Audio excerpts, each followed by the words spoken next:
En el año 1975 se realizó en la Universidad de Washington un experimento que revolucionó la neurociencia. En ese experimento se les pedía a las personas que entrasen en una máquina de neuroimagen para realizar unas tareas, recordar unas cosas, ver algo, pensar en una cosa, es decir, realizar una tarea. Lo que vieron los investigadores es que gracias a unos altercados que hubo con la máquina, es que cuando la persona no estaba haciendo nada, todavía los experimentadores no le habían pedido que recordase cosas o que estuviese pensando una cosa u otra, simplemente la persona estaba allí esperando a que empezase su tarea. Cuando las personas estaban sin hacer nada, su actividad cerebral desplegaba una cantidad de actividad enorme.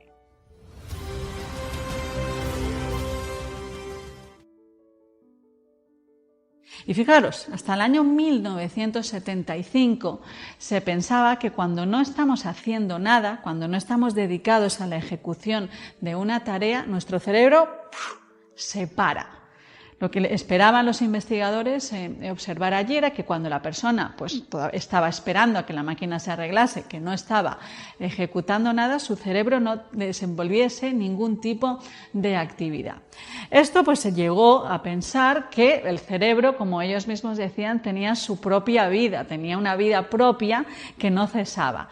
Nuestro cerebro está constantemente procesando información, estamos constantemente envueltos en un estado mental que va de un lugar a otro. Sin embargo, lo característico de este estado y lo que más sorprendía a los investigadores es que cuando le preguntas a una persona en ese estado, ¿qué estás haciendo?, lo que te dice es nada. ¿Y por qué tenemos la sensación de que no estamos haciendo nada en ese estado? Pues porque son pensamientos muy fugaces, son recuerdos que van, que vienen, imaginaciones, mucho diálogo interior, sensaciones corporales que pasan de forma muy rápida. Es decir, no es que nos pongamos a pensar en algo, que eso sí que sería realizar una tarea, sino que entramos en una especie de actividad, de estado, en el que dejamos que nuestro cerebro, que nuestro cuerpo simplemente haga, que despliegue sus estados mentales. Dejamos, se dice, en ese momento a la mente vagabundear, divagar. Y entonces lo que se observó es que en esa divagación, cuando se deja a la mente a su libre voluntad, tenemos muchísima actividad. Esto ya se conocía muchísimo en Oriente. Por ejemplo, en el mundo budista se le llama la mente del mono. ¿Por qué? Porque imaginaban esos estados mentales como un mono, que nos podemos hacer una idea de un mono que no para, que va de un lado para otro, con mucha actividad, que es muy rápido en sus ejecuciones, que no se concentra en una sola cosa. Entonces eso es a lo que los budistas llamaban esa mente del mono. Es un divagar, un ajetreo mental. Es como se ha traducido en el lenguaje más técnico. Esto ya se venía diciendo desde hace miles de años, pero solo hasta el año 1975 la ciencia no pudo ver con técnicas de neuroimagen que realmente nuestro estado mental, cuando se deja nuestra mente ir a su voluntad, divagar o vagabundear, tenemos una grandísima actividad. Pero no hace falta solo irse hacia Oriente. Aquí tenemos a Santa Teresa de Jesús, a la que llamaba a este estado la loca de la casa. William James le llamó la corriente de consciencia, como un río, ¿no?, que no para constantemente de generar estados mentales, que son pensamientos, que son recuerdos, que son planificaciones, que son emociones, que son sensaciones y sobre todo muchísimo diálogo. Y todo eso, lo importante es que todo eso ocurre de forma espontánea. Es decir, que nosotros cuando paramos sin hacer nada y dejamos que nuestra mente sea, lo que vemos es que se proyectan todas esas sensaciones, pensamientos, imágenes, emociones, es decir, surgen en nuestro...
cuerpo. Nosotros no lo llamamos. Por eso se le ha llamado la vida íntima, la vida privada del cerebro. Hoy en día, lo que los asiáticos o el budismo llamaba la mente del mono, Santa Teresa llamó la loca de la casa o William James llamó la corriente de consciencia, en la neurociencia se llama la red neuronal por defecto. Es decir, la red neuronal, la cantidad de áreas cerebrales que forman un circuito que se activa por defecto. Por eso a esta actividad en neurociencia también se le llama la actividad basal, la que tenemos por base, la que tenemos por defecto, la actividad que es espontánea en nuestro cerebro. ¿Y por qué es tan importante la red neuronal por defecto en la neurociencia? Pues porque tiene muchísimas implicaciones clínicas.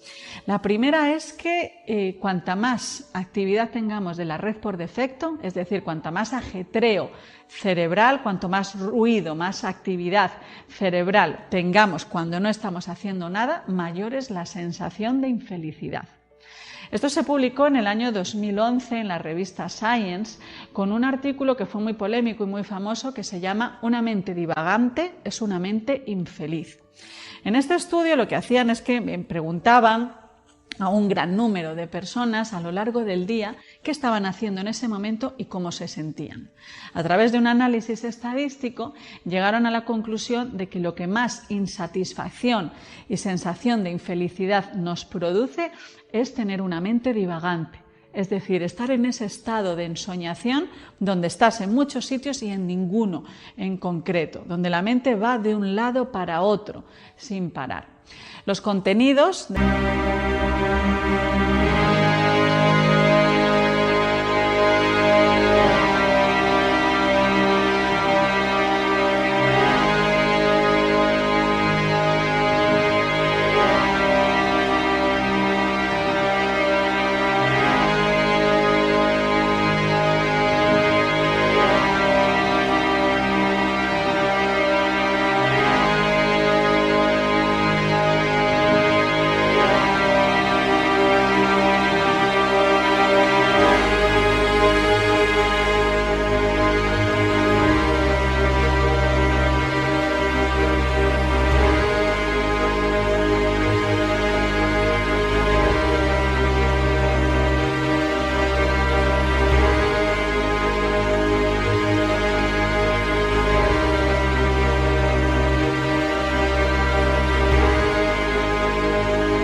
la red por defecto son sobre todo muchos recuerdos que traemos a veces de episodios autobiográficos muy lejanos en nuestra vida, otros muy cercanos y que vienen espontáneamente, mucho recuerdo, planificaciones, hay mucha activación en las áreas más imaginativas, pero sobre todo la gran parte son diálogos interiores.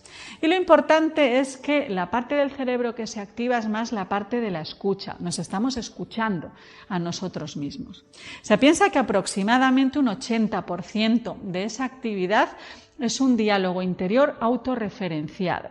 Es decir, yo me narro mi propia historia, yo como protagonista, hablando en primera persona.